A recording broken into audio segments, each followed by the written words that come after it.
자, 안녕하세요.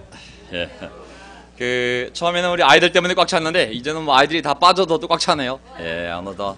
예, 많은 분들이 또 오셔서 너무 반갑습니다. 한 분 한 분 다 소개해야 되는데, 제가 시간상 제가 다 소개는 못할 것 같고요. 오늘 특별하게 우리 꿋꿋하게 오신 우리 이현주 어머님하고 또 우리 따님 두 분, 그 다음에 우리 곽승주 어머님이 오늘 생일인데, 우리 곽승주 어머니 아시죠? 예, 오늘 떡과 함께 오셨어요. 그래가지고 수연이가 어머니 생신 함께 나누고 싶다고 떡을 이렇게 준비해왔습니다. 너무 감사합니다. 자, 오늘 특별하게 또 재정에 대한 또 레슨을 듣고 4주 동안 이렇게 은행 지점장으로서 정말 전문가로서 말씀을 통하여 영적 헌금 메시지를 나누게 돼서 너무 기쁩니다.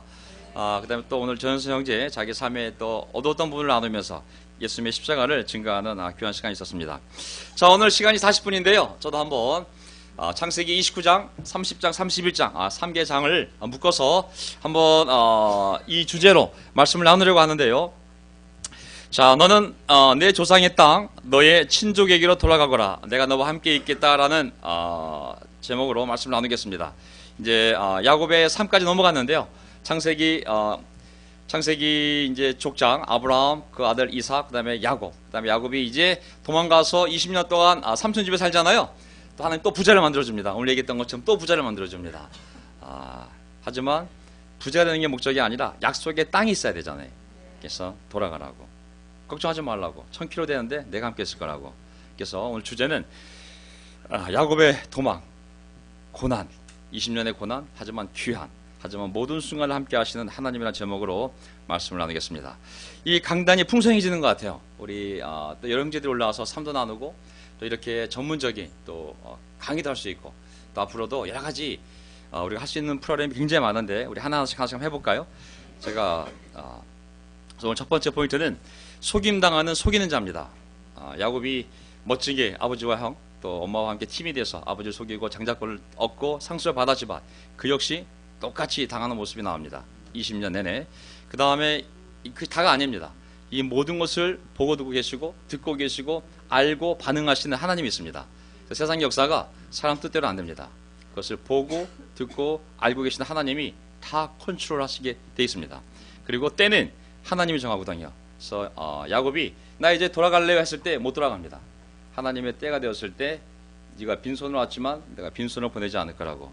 하나님의 훈련 계획이 끝나고 하나님의 풍부한 축복이 끝난 다음에 그때 하나님이 돌려보내게 됩니다. 때를 정하신 하나님의 주권이라는 제목으로 자 이제 하나씩 한번 살펴보도록 하겠습니다. 제가 앞부분 서론 부분을 이렇게 그냥 글로 정리했는데요. 여태까지 공부했던 내용을 다 정리하는 의미에서 하나님의 선택한 자들이 바로 아브라함이잖아요. 그렇죠? 그 다음에 이삭, 그 아들 야곱, 삶의 특징이 있습니다. 특징이 뭐냐면 반드시 하나님이 함께 한다는 겁니다. 반드시. 왜 함께 하냐면 그를 보호해야 되기 때문에. 우리 지자들도 마찬가지입니다. 선택받은 자들로서 하나님이 함께 하시고 우리를 천국까지 보호하게 되어 있습니다. 그 다음에 반드시 하나님은 그와 함께 하면서 하나님의 능력으로 복을 주게 되어 있습니다. 그래서 구약시대 인물들은 다 풍요롭게 살았음을 알 수가 있습니다.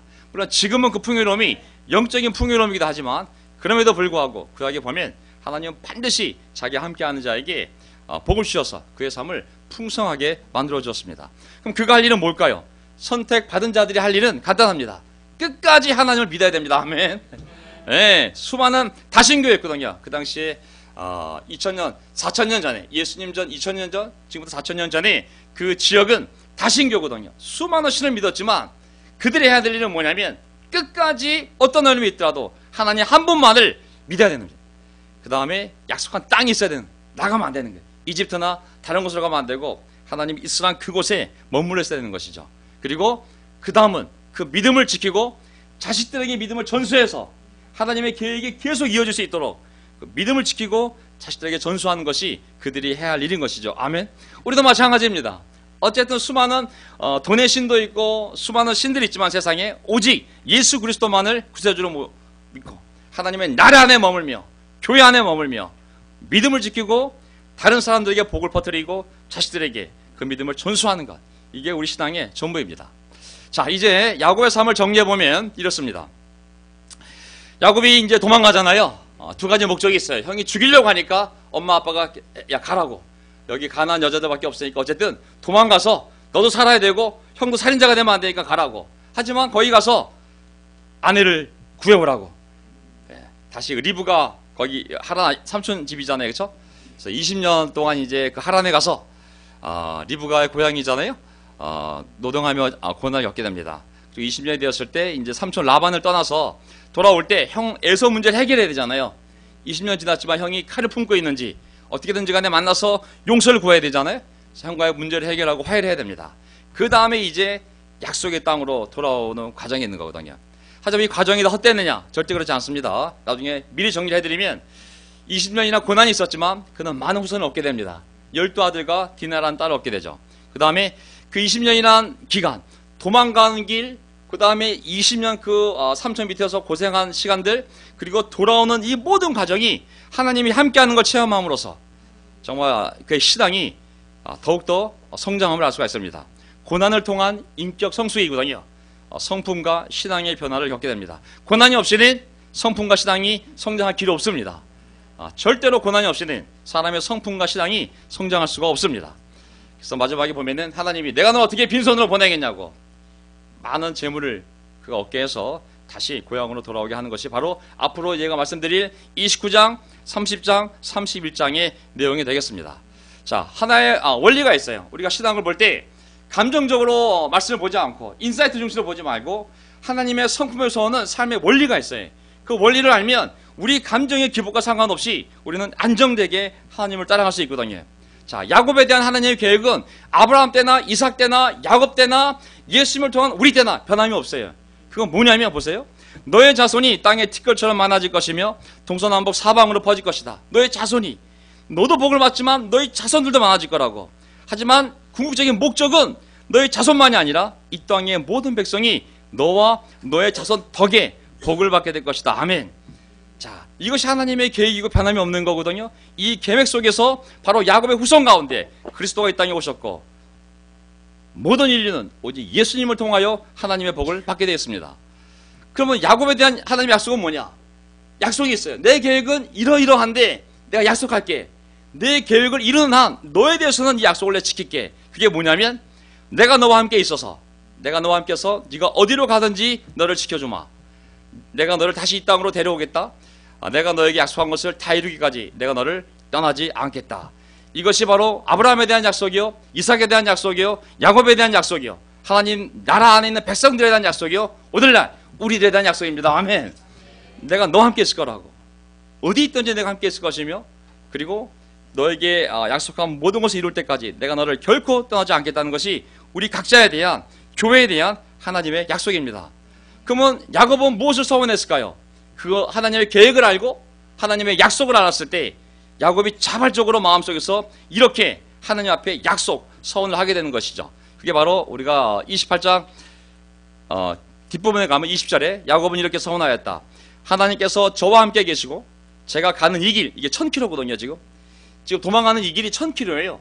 그 당시 이 거의 1000km쯤 되는 길을 혼자 그 한 2달쯤 걸릴 수 있는 이 길을 혼자 가는 길은 무서운 길이잖아요.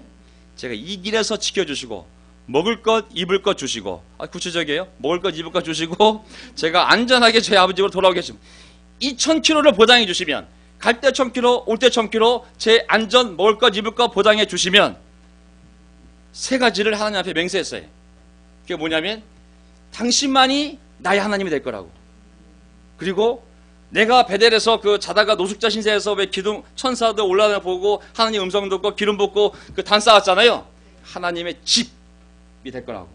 그리고 마지막은 앞으로 내 인생에 주시는 모든 것에 대하여 10분의 1을 하나님께 드리겠다고 결심을 하게 됩니다. 아브라함도 10분의 1을 하나님께 바쳤어요. 그렇죠? 야곱도 자발적으로 그 신앙이 깊어졌을 때 그의 반응은 뭐냐면 모든 하나님이 준 것에 대하여 10분의 1을 하나님께 드리겠다는 것이 이 야곱의 하나님에 대한 소원이었습니다. 아멘. 11조가 물론 후세의 율법을 통하여 주어졌지만 더 거슬러 올라가 보면 믿음의 사람들은 반드시 하나님의 그 함께 하심과 축복하심을 인식했을 때 하나님께 드리려는 자발적인 마음이 생겼음을 알 수가 있습니다. 자, 이제 첫 번째 포인트, 속이는 자의 주제를 해야 되는데 제 마음이 참 무거워집니다. 끝날 때가 됐어요. 벌써 예배가 50분이면 제가 이제 오늘 지금까지 흐름이 너무 좋았어요. 이 설교 이 앞에 송부터 시작해서 기도, 헌금, 정말 이 성찬까지 얼마나 훌륭했는지 몰라요. 제가 너무 기분 좋게 올라왔어요.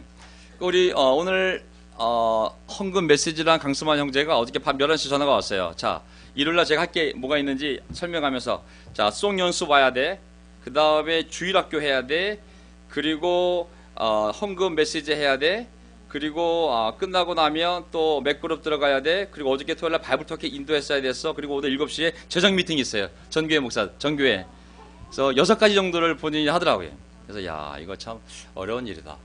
근데 오늘 이렇게 또 꿋꿋하게 와서 잘하는 모습을 보니까, 자, 우리가 교회가 더 많이 성장해졌지만 또 짐을 나눠야 될 때가 아닌가라는 생각이 들었습니다. 어쨌든 제가 오늘 되는 데까지 한번 해볼 텐데요. 속임당하는 속이는 자라는 제목으로 야곱이 어떻게 그대로 그 삼촌한테 속임을 당하는지의 과정. 하지만 그럼에도 불구하고 하나님의 계획은 그대로 이루어진다는 과정을 함께 살펴보고자 합니다. 자, 이게 3개의 장을 요점을 정리해서 그 흐름을 우리가 계속 이어가야 되는데요. 한번 보겠습니다. 29장 1절.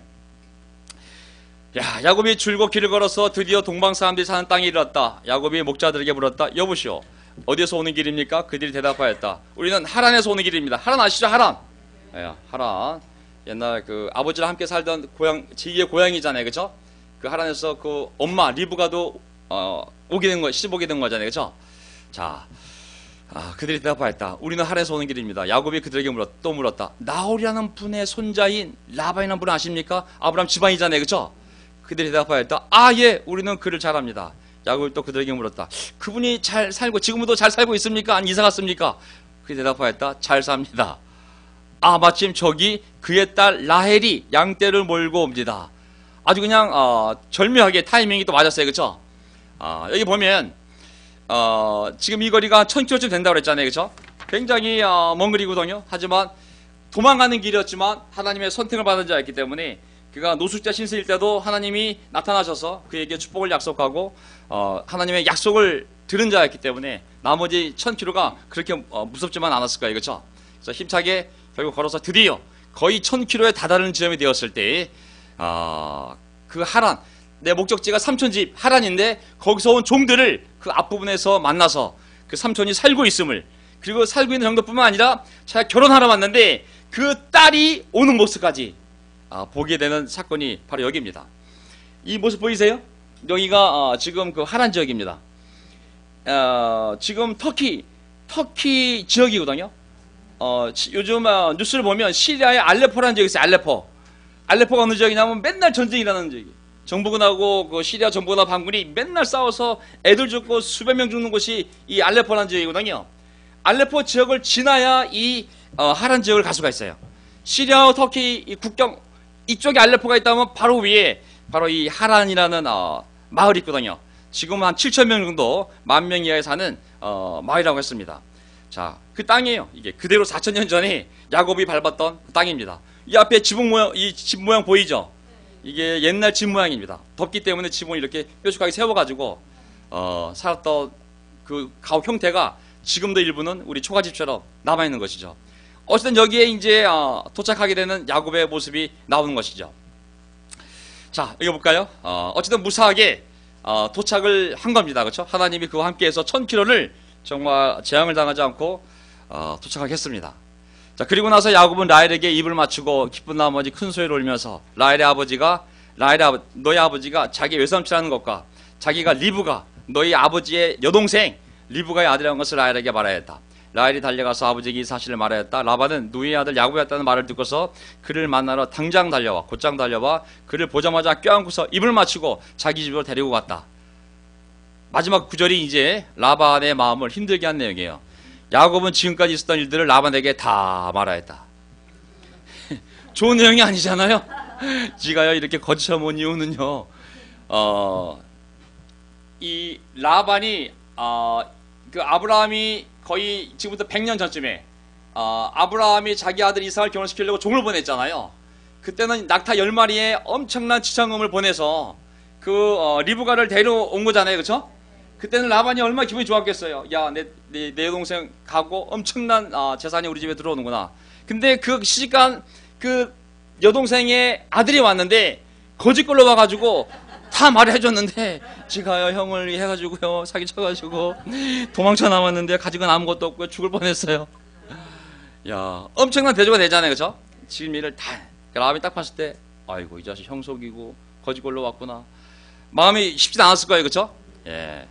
자, 말을 듣고 난 라반은 야곱에게 말했다. 너는 나와 한 피부치다. 일단 확인이 됐어요, 그렇죠? 스토리를 들어보니까 야곱이 라반의 집안일을 하다가 야곱이 한 달을 라반의 집에 머물러 있을 때에 라반이 그에게 말하였다. 네가 나의 조카이긴 하다만 나의 일을 거절할 수는 없지 않느냐. 너에게 어떻게 보수를 주면 좋을지 너의 말을 좀 들어보자. 이제 라반의 태도를 잘 보세요. 이제 아무것도 못 갖고 도망치듯이 그리고 또 결혼하겠다고 온 조카를 보았을 때 라반의 마음은 여러모로 불편했을 거예요, 그렇죠? 야, 이게 일이나 할 수 있는지 이 주제에 또 결혼을 한대. 그 당시에 결혼은 반드시 신랑이 신부를 데려가면서 뭘 줘야 돼요? 선물을 줘야 돼요. 지상금을 줘야 돼요. 반드시. 그래서 낙타 10마리 실어봤잖아요, 리브가 데려갈 때. 근데 얘는 혼자 딸랑 거짓골로 가가지고 결혼하러 왔어요. 그래서 라반이 야, 일단 지켜보자. 한 달을 지켜본 거죠, 그렇죠? 한 달 지켜보니까 일은 할 줄 알아. 근데 이게 없어요, 이게. 혼자 온 거. 그러니까 어떻게 하겠어요? 야, 이거 결혼 얘기는 꺼내지 않고 너 그냥 우리 집에서 종으로 일이나 해라. 이렇게 된 거잖아요, 지금요. 결혼 얘기 꺼내요, 안 꺼내요? 안 꺼내잖아요. 그냥 우리 집에서 일이나 해라. 근데 자, 상거래할 때 보통 상거래할 때 내가 먼저 조건을 얘기하는 게 유리해요? 아니면 상대방이 먼저 조건을 얘기하는 게 유리해요? 예, 라반이 이런 사람이에요. 삼촌이면 아유 너 내 조카인데 내가 이만큼 줄 테니까 여기서 일해 되는데 얘를 종으로 부리는 계약 조건을 딱 보는 거예요. 넌 얼마로 원해? 무슨 아시겠죠? 이 삼촌이 라반이 이렇게 탐욕적이고 이런 사람이거든요. 그러니까 내가 어떻게 보수를 주면 좋을지 한번 너의 말을 좀 들어보자. 이렇게 자기 이 조카를 대합니다. 자, 근데 어떻게 되냐면 라반에게는 두 딸이 있었다. 맏딸의 이름은 레아이고 둘째 딸의 이름은 라헬이다. 맏딸 이름이 누구예요? 레아. 둘째 딸 이름이 라헬이잖아요. 자, 레아는 눈매가 부드럽고 눈매만 예뻤어요. 라헬은 몸매가 아름답고 용모도 예뻤다. 왜 이렇게 번역했는지 모르지만 어쨌든 얘가 이렇게 번역이 됐어요. 남자라면 누굴 택하겠어요? 눈매만 부드러운 여자 택하겠어요? 아니면 당연히 18절 보면 야곱은 라헬을 더 사랑하였다. 영적 기준은 아니에요. 그냥 지가 보기에 더 이 조건이 더 좋아 보였기 때문에 또 처음 만난 사람이 라헬이고 더 사랑하였다. 그래서 그는 이 메모줄에 간 거야. 이게 인생이 고달퍼질 수밖에 없어요. 제가 7년 동안 외삼촌 일을 해드릴 터이니 그때 가서 외삼촌의 작은 딸 라헬과 결혼하게 해주십시오 하고 말했다. 자, 이제 결혼 얘기를 꺼낸 거예요. 뭐 노동도 노동이지만 저 결혼하러 왔으니까 도망한 것도 도망한 거지만 아버지가 이 집에 와서 이 믿는 자녀 이 같은 쪽에 데려오라 했기 때문에 제가 결혼하러 왔으니까 전 둘째 딸 더 좋으니까 제가 7년 동안 지상금이 없으니 돈은 못 드리지만 7년 봉사를 해드릴 테니 그 돈이면 적은 돈이 아니잖아요, 그렇죠? 둘째 딸을 주세요. 그 주석서를 보게 되면 학자들이 어떻게 분석했냐면은 보통 노동자들이 1년치 월급에서 4년치 월급이 보통 그 지상금이라고 그랬거든요. 신부에 대한 선물을 줘야 되거든요, 신랑 측에서. 근데 거의 7년이면 거의 더블이잖아요. 그러면 아버지 입장에서 좋은 조건이 안 조건이에요? 야, 어차피 받아야 되는데 얘가 7년을 일해준다고 하니까 야곱도 머리 썼겠죠. 짜게 얘기하면 안 줄 것 같으니까 넉넉하게 제가 더블 해드릴게요. 그러면서 돈은 없지만 지상금을 했더니 아버지가 어쨌든 좋은 조건이니까 그러자 라반이 말했다. 그 아이를 다른 사람과 짝지어 주는 것보다 너에게 짝지어 주는 것이 더 낫겠다. 그러면 여기서 나와 함께 살자. 조건이 좋았기 때문에 이제 결혼 얘기를 받아들인 거죠. 라반이 굉장히 계산적인 사람이에요. 야곱은 라헬을 아내로 맞으려고 7년 동안 일을 하였지만 라헬을 사랑하기 때문에 7년 세월을 마치 며칠같이 느꼈다. 뭐 충분히 이해할 수 있는 상황입니다. 어쨌든 그러한 그 라반이 자기 딸을 그 거의 계약 조건 노동 계약을 맺으면서 야곱과 계산적인 삼촌이 만나가지고 계산을 끝낸 거예요. 7년 오케이, 둘째 딸 오케이, 그래가지고 쌍방 합의를 맺고 7년이라는 세월을 지나게 됐는데 레아가 아니라 둘째 딸 라헬을 너무 좋아했기 때문에 그 라헬만 바라보면서 7년을 죽어라 이랬지만 너무 기쁘게 이랬다고 여기 나와 있습니다. 자, 여기 보면은 21절 볼까요? 7년이 지났는데 야곱이 라반에게 말하였다. 약속 기한이 다 되었습니다. 이제 장가를 들게 해주십시오. 라헬과 결혼하겠습니다. 라반이 그 고장 사람들 다 정해놓고 잔치를 베풀었다. 밤이 되었을 때 첫날밤이 된 거죠, 그렇죠? 라반의 큰딸 레아를 데려다가 신방으로 들여보냈다. 보통 밤에 이제 첫날밤 실 때 이 베일을 써요. 베일 다 가리잖아요. 오직 그 첫날밤에만 신랑이 들으면서 얼굴을 볼 수 있잖아요. 근데 밤이니까 뭐 들어봤자 안 보일 거니까 야곱은 그것도 모르고 레아와 그날 첫날밤을 지냈어요. 첫날밤을 라반은 여종 실바를 자기 딸 레아에게 몸종으로 주었다. 자, 이게 무슨 얘기냐면은 그 당시에 아버지들이 딸을 시집 보낼 때는 이 돈을 이 결혼 지참금을 줘야 돼요. 그래가지고 만약의 경우 혼자 되었을 경우나 어려울 때 그 돈을 쓸 수 있도록 반드시 그 딸에게 결혼 지참금을 줘서 시집 보내야 되거든요. 근데 이 라반은 주고 싶지 않은 거죠. 여종 하나 주고 끝낸 거예요. 좋은 선물을, 좋은 옷이든 좋은 가구는 좋은 선물을 돈을 줬어야 되는데 그냥 툭 여종 하나 주고 끝낸 거예요. 지참금이다. 자, 아침이 되어서 야곱이 눈을 떠보니 레아가 아닌가. 야곱이 라반에게 말하였다. 외삼촌, 저에게 이러실 수 있습니까? 이게 뭐하는 짓입니까? 하고 외친 거죠. 제가 그동안 라헬에게 장가를 들려고 외삼촌 일을 해드린 것이 아닙니까? 외삼촌, 왜 저를 속이셨습니까? 이 멘트 많이 생각나죠, 그렇죠? 많이 들어본 멘트입니다. 왜 이 일을 나에게 행하셨습니까? 얼마나 7년을 일했는데 눈을 떠봤더니 이야, 딴 여자가 있었을 때 그거 얼마나 놀랐겠어요? 그 두려움, 분노, 우와, 그 황당함. 그것은 7년 전에 그 아버지 이삭이 경험했던 거죠.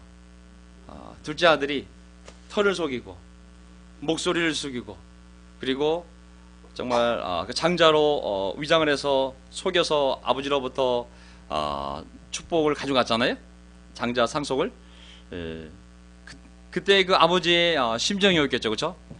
네가 어떻게 나중에 알게 되었을 때 똑같이 그 고통을 그대로 느끼게 됩니다. 자, 성경에 보면 네가 되질하여 준 대로 되질해 받을 거라고. 네가 선을 그대로 줬다면 하나님도 그대로 사용해서 너에게 되질하여 줄 거라고.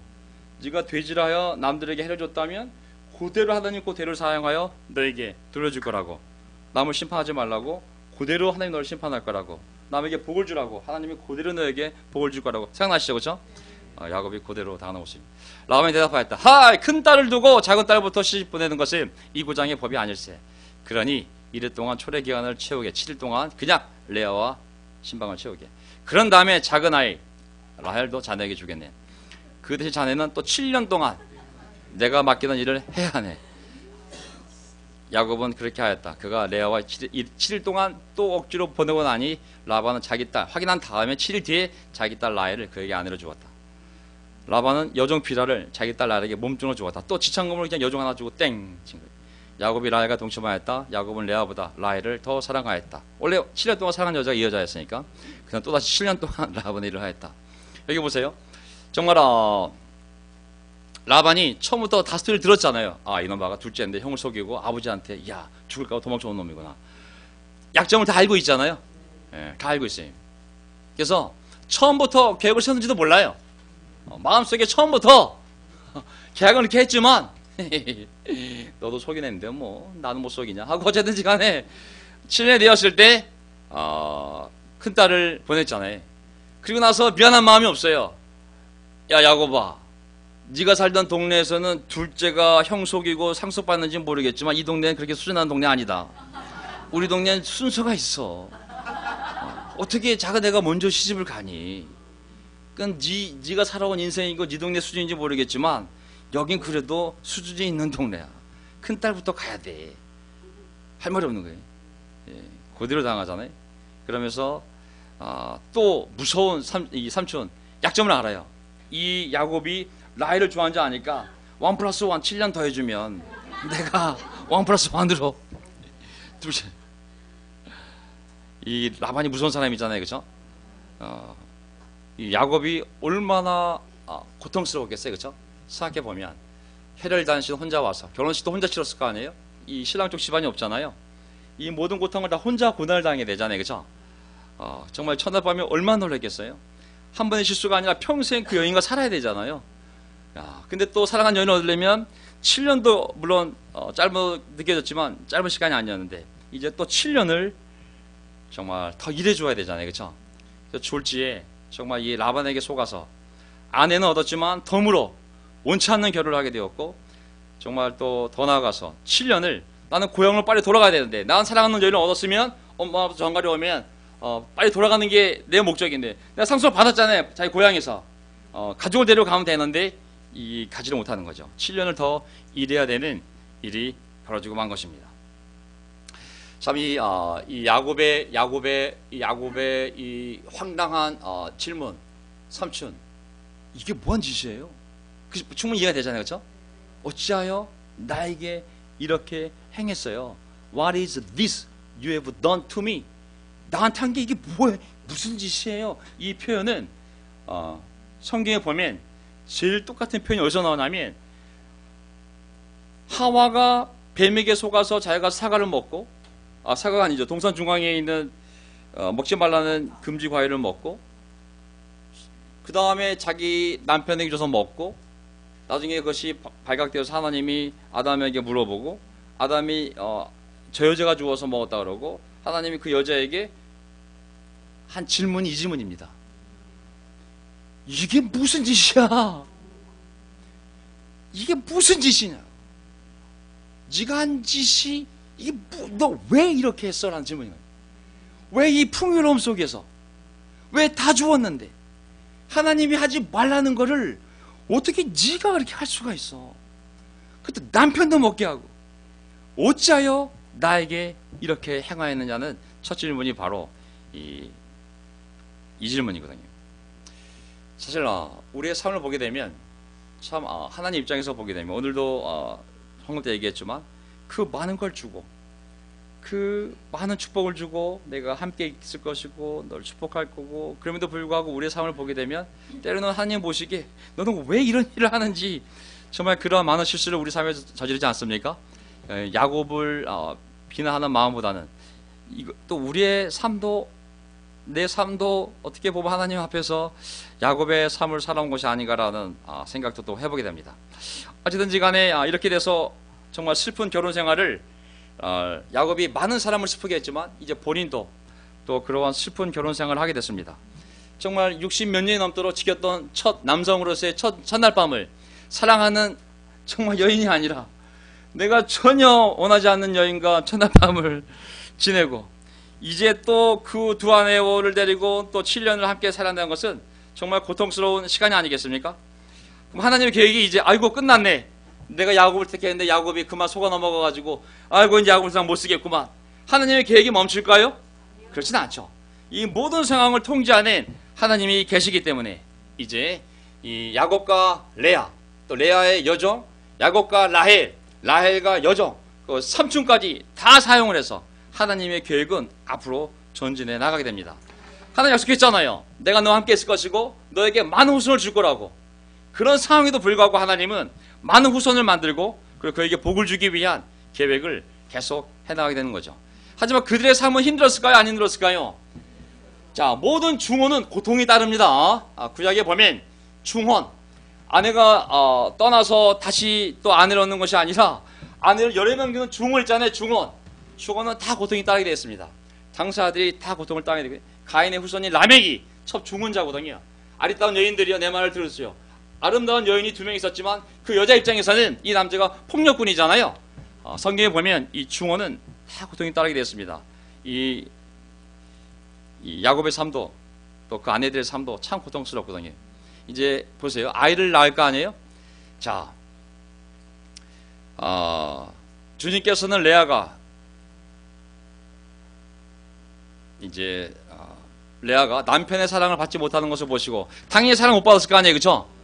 아버지와 함께 자기를 속였으니까 얼굴 볼 때마다 우라통이 치미지 않겠어요?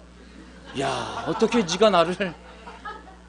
나를 아버지랑 속이고 야곱은 엄마랑 같이 아빠 속였으니까 똑같은 입장이지만 어떻게 네가 나를 당연히 사랑할 수가 없는 거죠.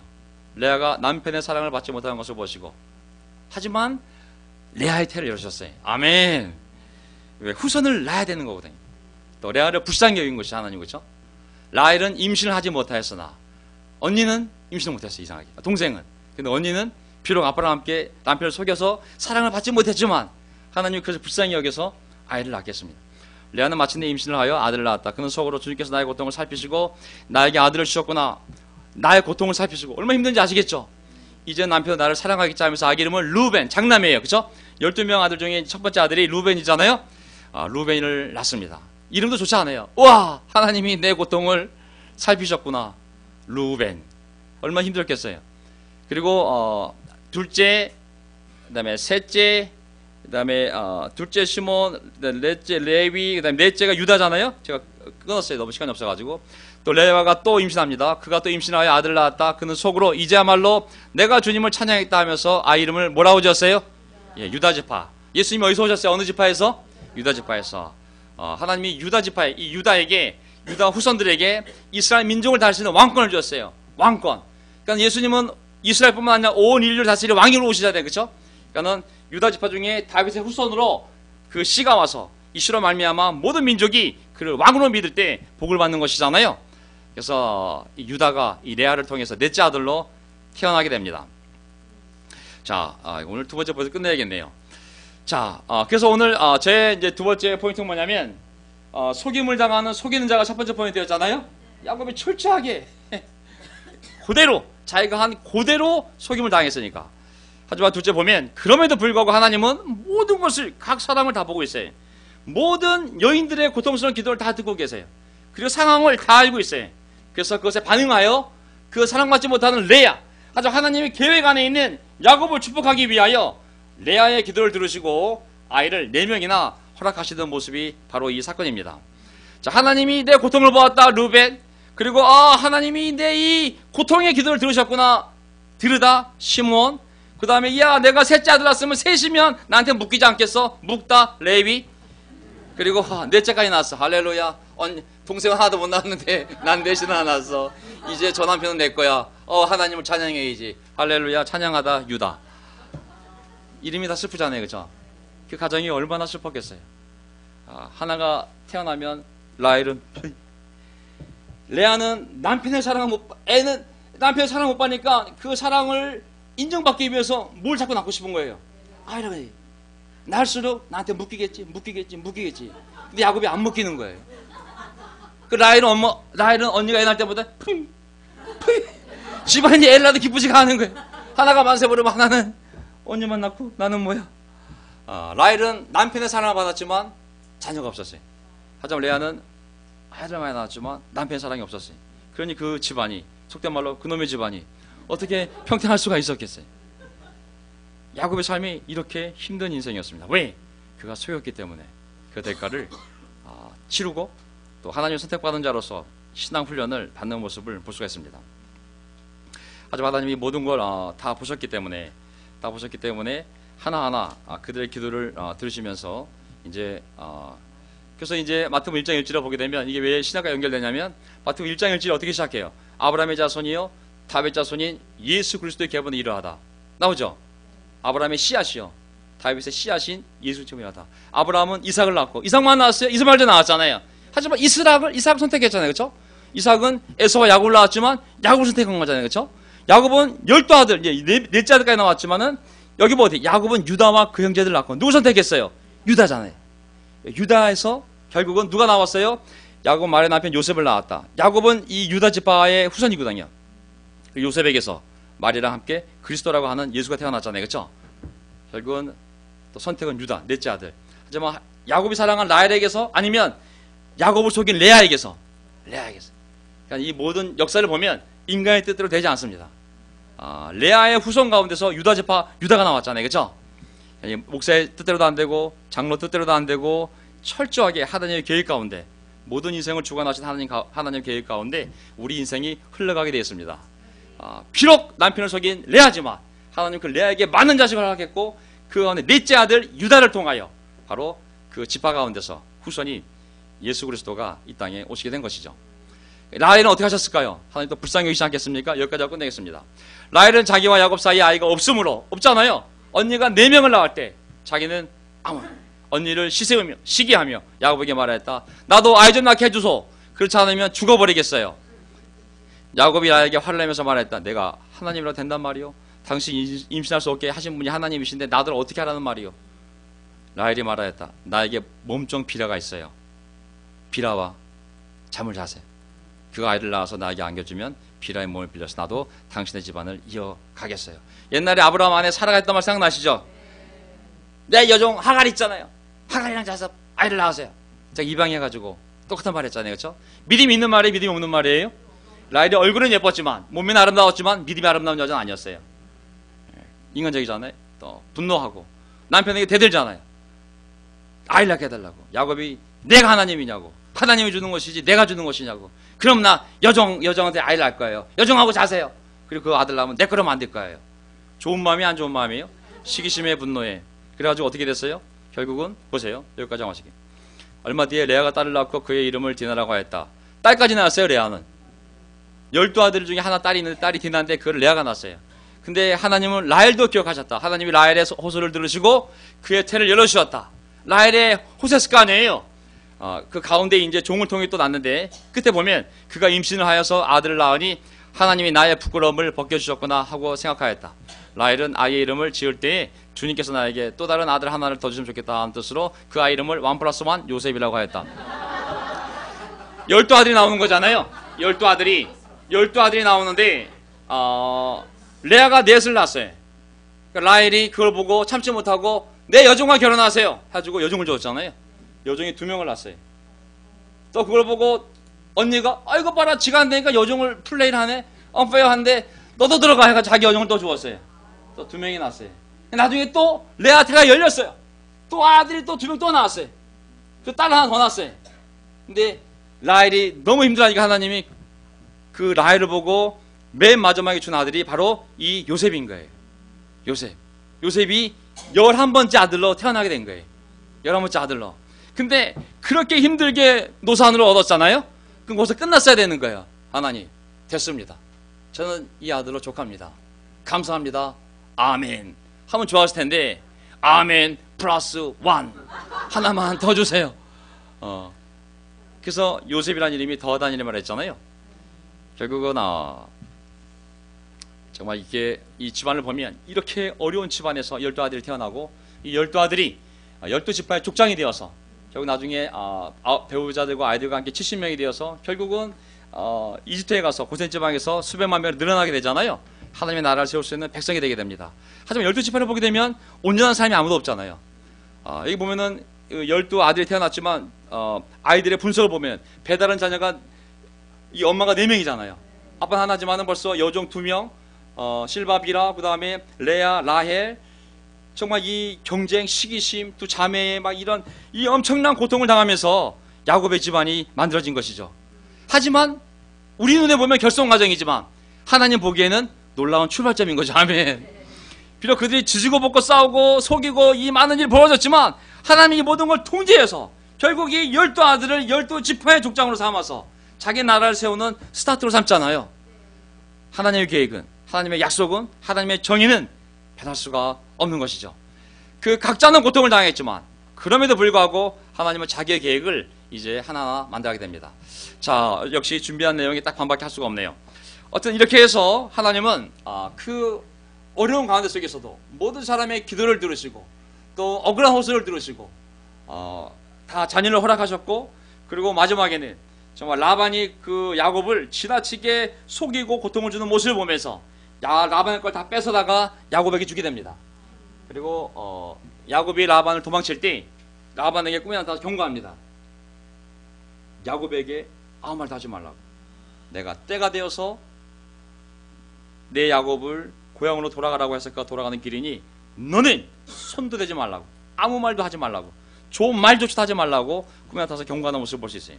왜? 하나님 모든 걸 보셨기 때문에 더 이상 야곱이 그런 억울함을 당하지 않고 결국은 자기 계획대로 고향 땅으로 돌아올 수 있도록 보호하시는 하나님의 모습을 볼 수 있는 것이죠. 아멘.